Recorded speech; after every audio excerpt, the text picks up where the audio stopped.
আজকে আল্লাহ তাআলা চ্যালেঞ্জ দিয়েছেন ইহুদি খ্রিস্টান যারা আল্লাহ তাআলা নাফরমানি করত, কোরআনকে বিশ্বাস করতো না, তাদেরকে একটা চ্যালেঞ্জ দিয়েছেন। সেই চ্যালেঞ্জ অনুযায়ী কথা বলবো ইনশাআল্লাহ।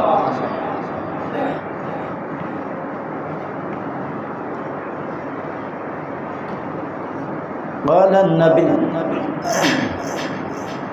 মহাগ্রন্থ আল কোরআনুল কারীম 2 নম্বর সূরা সূরাতুল বাকারা 23 নম্বর আয়াতে আল্লাহ তাআলা বলেন, ওয়া ইন কুনতুম ফি রাইবিন মিম্মা নাযালনা আলা আবদিনা ফাআতু বিসূরাতিন মিন মিসলিহি ওয়াদউ শুহাদাআকুম মিন দুনিল্লাহি ইন কুনতুম সাদিকিন। আল্লাহ তাআলা তিনি বলেছেন, আর যে কিতাবটি আমি আমার বান্দার উপর নাজিল করেছি সেটা আমার কিনা, তোমরা সেই ব্যাপারে সন্দেহের ভিতরে আছো। আমি আমার বান্দা মুহাম্মদ সাল্লাল্লাহু আলাইহি ওয়াসাল্লামের উপরে যে কোরআন নাজিল করেছি, কিতাবটি নাজিল করেছি, সেইটা তোমরা সন্দেহ পোষণ করে থাকো, তাহলে তোমরা তার মতো একটি সূরা তৈরি করে আনো, ফাআতু বিসূরাতিন মিন মিসলিহি। তোমরা যদি এই কোরআনকে সন্দেহ করো তাহলে তোমরা এর মতন একটা সূরা তোমরা তৈরি করে আনো।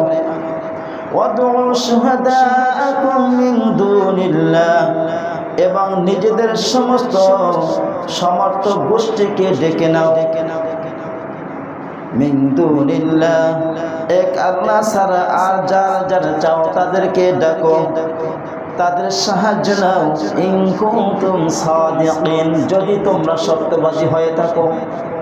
আমি যেই কোরআন নাজিল করেছি, এই কোরআনটা যদি মনে করো মুহাম্মদ নিজে তৈরি করেছেন, মন গড়া নিজে তৈরি করেছেন, তাহলে আল্লাহ তাআলা চ্যালেঞ্জ দিয়েছেন, তাহলে এই রকমের একটা মুহাম্মদ যদি কোরআন বানাইয়া থাকে, কিতাব বানাইয়া থাকে, তাহলে তোমরাও এই রকমের একটা কিতাব বানাইয়া দেখাও। ইন কুনতুম যদি সাদিকিন, যদি তোমরা সত্যবাদী হয়ে থাকো। একটা চ্যালেঞ্জ দিয়েছেন আর ওদেরকে খেপাইয়ে দিয়েছেন। হ্যাঁ, আমরা সত্যবাদী না মিথ্যাবাদী, আল্লাহ তাআলা আমাদের সাথে চ্যালেঞ্জ দিয়েছেন। তখন ওদেরকে এই খেপানোর উদ্দেশ্য হইল, তোমরা এরকম একটা কোরআন তৈরি করো অথবা একটা সূরা তৈরি করে আনো। যদি তোমাদের যাদেরকে ডাকার দরকার, সাহায্য পাওয়ার জন্য তাদেরকে ডেকে নাও। নবী করিম সাল্লাল্লাহু আলাইহি ওয়াসাল্লাম তিনি আমাদেরকে যে কথা বলতেন, জিবরিল আলাইহিস সালাম তার কাছে আসার আগ পর্যন্ত, ওহী নিয়ে আসার আগ পর্যন্ত মুহাম্মদ নিজে কোনো কথা বলতেন না। এবং জিবরিল আলাইহিস সালাম তিনিও ততক্ষণ পর্যন্ত কোনো কথা বলতেন না যতক্ষণ পর্যন্ত আল্লাহ তাআলা তার কাছে কথা না বলতেন। তাহলে জিবরিল আল্লাহর হুকুম ছাড়া কথা বলতেন না। আর জিবরিল হুকুমে আল্লাহ নবীর কাছে যেই কথা আসতো, নবী সেই কথা হুবহু মানুষের কাছে প্রচার করতেন। বুখারীর বর্ণনা 4981 নম্বর হাদিস, 4981 নম্বর হাদিস। عن أبي هريرة رضي الله تعالى عنه قال قال النبي صلى الله عليه وسلم ما من الأنبياء نبي إلا أعطي ما مثله آمن عليه البشر وإنما كان الذي أوتيت وحيا أوحاه الله إلي فأرجو أن أكون أكثرهم سابعا يوم القيامة। নবী করিম সাল্লাল্লাহু আলাইহি ওয়াসাল্লাম বলেছেন, আল্লাহ রাব্বুল আলামিন প্রত্যেক নবীর কাছে সময়ক্রমে প্রয়োজন অনুযায়ী তার মোতাবেক প্রয়োজন মোতাবেক কিছু ওহী পাঠাইতেন, কিতাব পাঠাইতেন। আর সেই কিতাব অনুযায়ী তার আল্লাহ তাআলা কিছু বান্দা ঈমান আনতো। وإنما كان الذي أوتيت وحيا আল্লাহ রাব্বুল আলামিন আমাকেও একটা মুজিজা দিয়েছেন, সমস্ত নবীকে মুজিজা দিয়েছেন, আমাকেও একটা মুজিজা দিয়েছেন। সেটা হলো ওয়াহি أوحاه الله إلي فأرجو أن أكون أكثرهم سابعا يوم القيامة। প্রত্যেক নবীর কাছে আল্লাহ তাআলা মুজিজা পাঠাইছেন, আর প্রত্যেক নবীর মুজিজা অনুসরণ করে অনেক মানুষ নবীর উম্মত হয়ে গেছেন। আর আল্লাহ তাআলা আমাকে ওহী দিয়েছেন, ওহী মানে কোরআন দিয়েছেন, এই কোরআন অনুযায়ী মানুষ অনুসরণ করবে। আমি আশা করি কিয়ামতের দিন আল্লাহ রাব্বুল আলামিন হাশরের ময়দানে সমস্ত নবীদের উম্মত থেকে আমার উম্মত অনেক অধিক হবে। সুবহানাল্লাহ। নবীজি আশা করেছেন আমার উম্মত অনেক বেশি হবে। কোন নবীর উম্মত ছিল 80 জন, 50 জন, কম ছিল। আর আল্লাহর নবীর উম্মতের সংখ্যা গণনা করা যায় অগণিত। এই জন্য নবীজি বলছেন প্রত্যেক নবীকে মুজিজা দিয়েছেন, কিতাব দিয়েছেন, ওহী দিয়েছেন। প্রত্যেক নবী রাসূলকে আল্লাহ তাআলা ওহী পাঠাইছেন, ওহীর মাধ্যমে এই কথা শুনে, নবীর কথা শুনে অনেক আল্লাহ তাআলা বান্দা নবীর উম্মত হয়ে গেছেন, ঈমান আনছেন। আর আমি নবী, আমাকেও আল্লাহ রাব্বুল আলামিন একটা মুজিজা দিয়েছেন, সেই মুজিজাটা হলো আল কোরআনুল কারীম। আর এই আল কোরআনুল কারীম অনুসরণ করে আমি আশা করি সমস্ত নবীদের যে উম্মত ছিল তার থেকে আমার উম্মত অনেক বেশি হবে। 28 নম্বর সূরা সূরাতুল কাসাসের 49 নম্বর আয়াতে আল্লাহ তাআলা বলেন বল ফাতু বিকিতাবিম মিন ইনদিল্লাহি হুয়া আহদা মিনহুমা আত্তাবিউহু ইন কুনতুম সাদিকিন। বল নবী হে আপনি বলুন ফাতু বিকিতাবিম মিন ইনদিল্লাহ, তাদেরকে বলো বেশ যদি তোমরা সত্যবাদী হও তাহলে তোমরা আল্লাহর পক্ষ থেকে কোন একটি কিতাব নিয়ে আসো যা এই দুইটি থেকে বেশি হিদায়াত দানকারী হবে, যা এই দুইটি কিতাবের থেকে বেশি হিদায়াত দানকারী হবে। তাহলে কি হবে? ইন কুনতুম সাদিকিন, যদি তোমরা সত্যবাদী হয়ে থাকো। যদি আল্লাহ তাআলা এই যে আমাকে কিতাব দিয়েছেন এইটা যদি তোমরা সন্দেহ করো, আর তাওরাত এই দুইটা কিতাবকে যদি সন্দেহ করো, তাহলে তোমরা আল্লাহর পক্ষ থেকে এর থেকে উত্তম হেদায়েতকারী কোনো কিতাব নিয়ে আসো। যদি নিয়ে আসো আমি মুহাম্মদ, আমি তারই অনুসরণ করব, আমি তারই অনুসরণ করব। তবে শর্ত দিয়েছে আমি যে তোমাদের এই কিতাব অনুসরণ করব সেটা যদি হয় আল্লাহ তাআলার পক্ষ থেকে হয়, আর এই দুইটা কিতাবের থেকে যদি হেদায়েতকারী বেশি হয়, উত্তম হয়, ভালো হয়, তাহলে আমিও অনুসরণ করব। তাহলে যেখানে আল্লাহ তাআলা বলেছে নবী হে আপনি বলে দিন যদি তোমরা সত্যবাদী হয়ে থাকো আর এই কিতাবটা যদি তোমরা মিথ্যাবাদী মনে করো, সন্দেহ থাকে, তাহলে তোমরা একটা কিতাব নিয়ে আসো আল্লাহর পক্ষ থেকে যা এই দুই কিতাবের থেকে উত্তম হবে।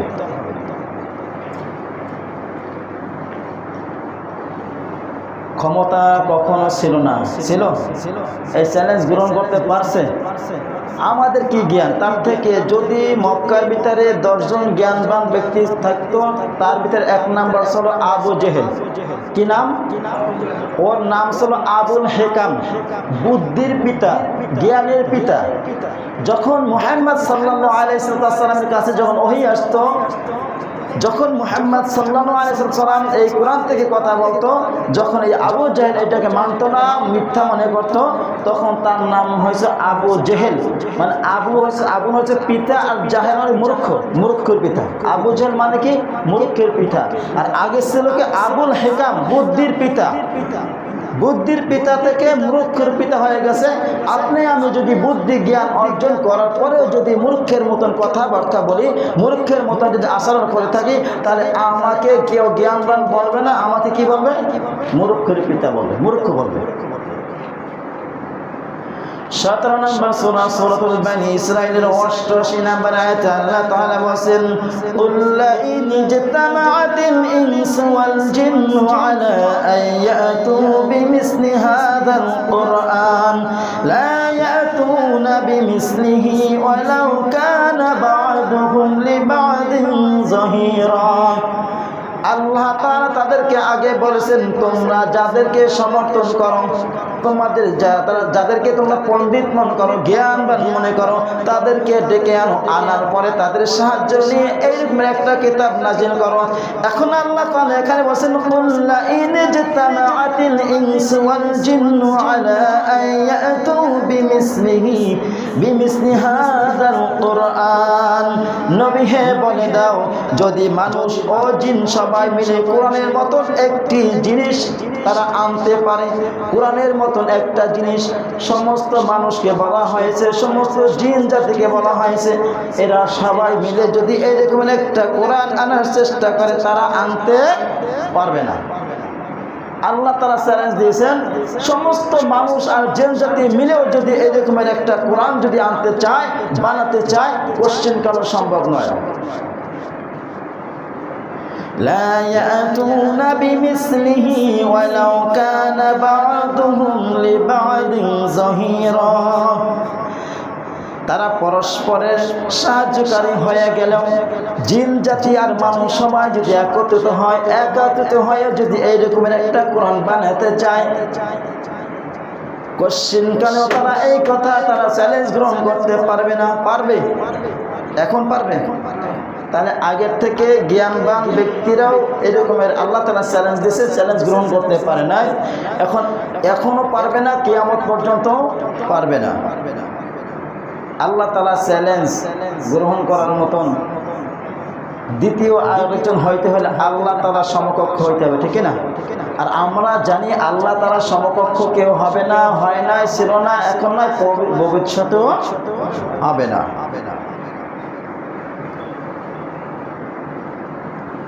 একটা সূরা বানানোর ক্ষমতা নাই, এরপরে আল্লাহ তাআলা আরেকটু কঠিন ভাবে বলছেন। 11 নম্বর সূরা সূরাতুল হুদ 13 নম্বর আয়াতে আল্লাহ তাআলা বলেন আম ইয়াকুলুনা ইফতারা কুল ফাতু বিআশরি সুওয়ারিন মিসলিহি মুফতারিয়াতিন ওয়াদউ মান ইসতাতা'তুম মিন দুনিল্লাহি ইন কুনতুম সাদিকিন।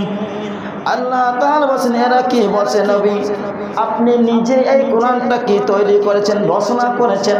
তারা কি এইটা বলে মুহাম্মদ আপনি নিজে এই কোরআন আপনি বানিয়েছেন, তৈরি করেছেন, এইটা কি আপনাকে বলে? তাহলে আপনি বলেন কুল ফাতু বিআশরি সুওয়ারিন মিসলিহি মুফতারিয়াতিন ওয়াদউ মান ইসতাতা'তুম। যদি বলে আপনি নিজেই কোরআনটা রচনা করেছেন, কোরআনটা বানিয়েছেন, তাদেরকে বলো বিআশরি সুওয়ারিন মিসলি 10টা সূরা বানাইয়া নিয়ে আসো। আল্লাহ তাআলা আগে বলেন একটা সূরা বানাও, এরপরে বলছে 10টা সূরা বানাও। আল্লাহ তাআলা চ্যালেঞ্জ তখন থেকে এখন পর্যন্ত নয়, কিয়ামত পর্যন্ত কেউ এই চ্যালেঞ্জ গ্রহণ করতে পারবে না। ওয়াদউ মান ইসতাতা'তুম মিন দুনিল্লাহি ইন কুনতুম সাদিকিন। এক আল্লাহ ছাড়া তোমরা যেই সমস্ত মাবুদকে ডাকো, তোমরা যেই সমস্ত আমার সৃষ্টিকে তোমরা মাবুদ বানাও, রব বানায় নিয়েছো, তাদেরকে ডাকো, ডাকার পরে তাদের সাহায্যকারী হও, তাদেরকে সাহায্য নাও। তারপরে যদি পারো এই রকমের 10টা সূরা নাজিল করতে পারো, 10টা সূরা বানাইতে পারো, তাহলে নিয়ে আসো। আর আমি বললাম মুহাম্মদ তোমাদের অনুসরণ হয়ে যাবে যদি এই রকমের কোরআন বানাইতে পারো। সম্ভব ছিল? এইগুলো যদি আমরা না করি, আমাদের একজন অধর্মী বিধর্মীরা নাস্তিকরা যদি প্রশ্ন করে কোরআন তো মানুষের বানানো রচিত, কোরআন মানুষই বানিয়েছে, মুহাম্মদ বানাইছে, আমাদের যদি জবাব জানা থাকে আমরা ওখানে জবাব দিতে পারবো না? পারবো ইনশাআল্লাহ। আর যদি না জানি থতমত খাই চলে আসতে, ঠিক না? থতামুক ভোতা বানাই পাঠাই দেবে, ঠিক না? ইহুদি খ্রিস্টানরা আপনার থেকে আমার থেকে অনেক জ্ঞানবান, ঠিক না? ওরা যখন নামে পরিপূর্ণ জানি না তার কোরআন রিসার্চ করে তারপরে মাঠে ময়দানে নামে, আপনার মতন আমার মতন শূন্য মুসলমান হইয়া ওরা মাঠে ময়দানে নামে না, ঠিক না? এই জন্য ওদের সাথে মোকাবিলা করতে হইলে কোরআনের জ্ঞান থাকতে হবে আবশ্যক, ঠিক না? কথা বলে না? আপনার আমার কয়টা ছেলে সন্তান আছে, প্রথমে আমরা কোরআনের জ্ঞান অর্জন করাই, তারপর অন্য মানে যেগুলো শিক্ষা দরকার সেইগুলো শেখাই। এখন তো বেশিরভাগ দেখা যায় 100-এর ভিতরে 95% লোকই থাকে ইংলিশ মিডিয়াম, অন্য লাইনে থাকে, কোরআনের জ্ঞান নাই বললেই চলে। তার প্রমাণ হলো আমরা এখনো অনেক মানুষ আছে সূরা ফাতিহাটা শুদ্ধ করে পড়তে পারেন, ঠিক না? কথা বলে না? আর দেখবেন যারা কোরআনের প্রতি দুর্বল, জ্ঞান অর্জন করতে পারে নাই, কিছু লোক আছে আলেম দেখলে এমন ভয় করে যে আল্লাহ তাআলা খাঁটি বান্দা, এমন ভয় করে যে এদের সাথে কথা বললে না জানি বেয়াদবি হয়ে যায়। আল্লাহ নবীদের সাথে যেরকম বেয়াদবি করার কারণে কাফেরদেরকে ধ্বংস করেছে। আর এখন আল্লাহর নবীর পরে যারা আছেন তারা হচ্ছে নবীদের ওয়ারিস। ইন্নামাল উলামা ওয়ারাসাতুল আম্বিয়া, নবীদের ওয়ারিস হচ্ছে আলেম ওলামারা। কিছু কিছু লোক আছে কোরআনের জ্ঞান নাই, এই ভয়ে আলেমদের সাথে কথা বলতে ধর্ম করে কাঁপতে থাকে, ঠিক না? কথা বলে না? আবার কিছু মূর্খ আছে আলেমদেরকে ডাউনে করানোর জন্য, আলেমদেরকে হ্যায় প্রতিপন্ন করার জন্য, আলেমদের সাথে ইজ্জত নিয়ে ছিনিমিনি করার জন্য তাদের সাথে মূর্খর পরিচয় দিয়ে আসলে মূর্খতার পরিচয় দেয়, ঠিক না? এই জন্য কোরআন পড়তে হবে বাধ্যতামূলক। আমি মাঝে মাঝে প্রায় একটা এক্সাম্পল দিই। মনে করেন একজন আমাদের গভর্নমেন্ট সরকার যদি একটা মনে করেন ছোট একটা বই দেয়, কোরআন শরীফের মতন না, এই কোরআন শরীফের মতন না, এর 10টা ভাগের এক ভাগ একটা যদি ইংলিশে একটা লেটার দেয়, এই ইংলিশে যে পারদর্শিক গ্রামার সহকারে ইংলিশটা পড়তে পারবে, একবার শব্দ বাই শব্দ, ওয়ার্ড বাই ওয়ার্ড মানুষকে বুঝাইতে পারবে, এরকম পারদর্শিক যে থাকবে তারা সরকারের আন্ডারে থাকবে। তার ওই যখন থেকে সে এই জ্ঞান অর্জন করবে, সে যখন থেকে এই সার্টিফিকেট অর্জন করতে পারবে, মৃত্যু পর্যন্ত তাকে সরকার তাকে বহন করবে। শুধু তাকে নয়, তার ছেলে সন্তান, পরিবার পরিজন সবাইকে তাকে বহন করবে একবার মৃত্যু পর্যন্ত। আমার মনে হয় বাংলাদেশে আনাচে কানাচে অশিক্ষিত লোক খুঁজে পাওয়া যাইতো না, ঠিক না? এই বইটা প্রয়োজন মনে করতো। কেন? যে এই বইটা যদি পড়তে পারি আর গভর্নমেন্টের কাছে যদি আমি পূর্ণ ওয়ার্ড বাই ওয়ার্ড যদি শব্দ বলতে পারি, আর গভর্নমেন্ট যদি আমাকে স্বীকৃতি দেয় না এইটা পারদর্শিক হয়ে গেছে, এই বইটা সে ভালো পারে, তাকে যে কোনো একটা পদে তাকে নিয়ে যাবে আর তার বংশগত যারা আছে সবাইকে সরকারের আওতায় নিয়ে আসবে, গভর্নমেন্ট এইটার দায়িত্ব পালন করবে। একটা লোক খুঁজে পাওয়া যাইতো না যে এই বইটা পড়তে পারতো না। কিন্তু যেই রব আমাদেরকে 1500 বছর আগে আমাদের পূর্বপুরুষদেরকে বলে দিয়ে আসছে, তারা ওই থেকে দাওয়াত দিতে দিতে আসছে এক আল্লাহর আইন মানতে হবে, এক আল্লাহ কি তাকে চিনতে হবে, আল্লাহর হুকুমকে সেটা চিনতে হবে, মানতে হবে, তাহলে এই কোরআন পড়তে হবে।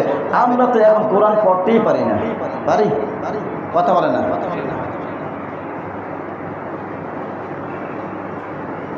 তাহলে কোরআনটা পড়তে পারি না। আর যারা খ্রিস্টান, ইহুদি, ওরা ওদের ধর্মগুলান বইগুলান ওরা খুব ভালোভাবে শিখে তারপরে জ্ঞান অর্জন করে তারপরে মুসলমানদের সাথে টক্কর দিতে নামে, ঠিক কিনা? এই জন্য জ্ঞান অর্জন করতে হবে বাধ্যতামূলক। আপনি কোরআনের জ্ঞানটা প্রথমে আপনি অর্জন করেন, তারপরে আপনি ইঞ্জিনিয়ার পড়বেন, ডক্টরি পড়বেন, আপনি যা ইচ্ছে তাই কিছু পড়েন, সমস্যা নাই।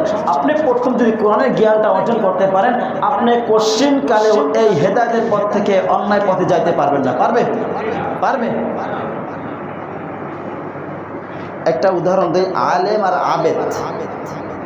সুন্নাহ মুসলমান, আমরা কি মুসলমান? সুন্নাহ মুসলমান। শয়তান একটা পরিকল্পনা করলো যে আল্লাহ তাআলার খাঁটি বান্দা আর নাফরমান বান্দা এই দুইটা জাস্টিফাই করার একটু শখ জাগছে শয়তানের। এখন চিন্তা করলো কোথায় পাই। শয়তানে খুঁজতে খুঁজতে দুইটা লোক পাইলো জঙ্গলে। কোথায় পাইলো? জঙ্গলে পাইছে। একজন আলেম, একজন আবেদ। প্রথমে শয়তানে গেছে আলেমের কাছে, যাইয়া অদৃশ্যভাবে, মানে তাকে দেখা যায় না, অদৃশ্যভাবে। শয়তান কি অদৃশ্য না? যাই হচ্ছে আল্লাহর বান্দা, তোর ইবাদত দেখে, তোর আমল দেখে প্রত্যেকটা মুহূর্তে আল্লাহকে স্মরণ করো, আল্লাহকে ডাকো, আল্লাহ তোর উপর সন্তুষ্ট হয়ে গেছে। আল্লাহ সন্তুষ্ট হয়ে ও বান্দা তোর জন্য একটা জান্নাত থেকে বোরাক পাঠাইছে, এই বোরাকে করে জান্নাতে চলে যা। আলেম তো জানে, কোরআন হাদিস পড়ছে, জ্ঞান অর্জন করেছে, ও তো বুঝতে পারছে বোরাক শুধু নবী রাসূলদের জন্য, অন্য কারোর জন্য নয়। ও তখনই বসে, নিশ্চয়ই তুই হবে শয়তান, তুই আমাকে ধোঁকা দিতে পারবি না, কারণ আল্লাহর যে জ্ঞান, আল্লাহ যে কোরআন দিয়েছেন সেই জ্ঞান একটু আমার ভিতরে আছে, যার কারণে তুই আমাকে ধোঁকা দিয়ে বোকা বানাইয়া জাহান্নামের কয়েদি বানাইতে পারবি না। তখন ওই শয়তান বলল, ও আলেম, আজকে কিছু কোরআন পড়ছো, হাদিস পড়েছো, নবীদের কথা শুনছো, আমল করেছো, আমলে আউলিয়া হয়ে গেছো, তোকে ধোঁকা দিতে পারলাম না। অমুক জায়গায় তোমার একজন চারটা ভাই আছে, তাকে আমি যে ধোঁকা দেব। এখন গেছে আবেদ, শূন্য মুসলমান। কি মুসলমান? শূন্য মুসলমান। ওই একই ডায়লগ সারছে, যাই দেখতেছে ও জিকির করতেছে, আলেমে জিকির করে, আলেম ও জিকির করে, দুইজনে জিকির করে। এখন গায়েবী আওয়াজ দেয়, ও আল্লাহর বান্দা, তোর আমল দেখে আল্লাহ তাআলা সন্তুষ্ট হয়ে গেছে, সর্বক্ষণ আল্লাহর জিকির করো, আল্লাহর নাম জপো, আল্লাহকে স্মরণ করো, তোর আমল দেখে আল্লাহ তাআলা সন্তুষ্ট হয়ে গেছে। বান্দা, আল্লাহ রাব্বুল আলামিন খুশি হয়ে তোর জন্য জান্নাত থেকে একটা বোরাক পাঠিয়ে দিয়েছে। আবে চিন্তা করে, হায় হতেও তো পারে, সারাদিন আল্লাহ তাআলাকে ডাকি, আল্লাহর জিকির করে, আল্লাহকে স্মরণ করি। ওই বান্দা বলতেছে, তাহলে বোরাক কোথায়? শয়তান বলতেছে যে বোরাকে যদি উঠতে চাও তাহলে একটা শর্ত আছে, শর্ত যদি মানতে পারো তাহলে তুই জান্নাতে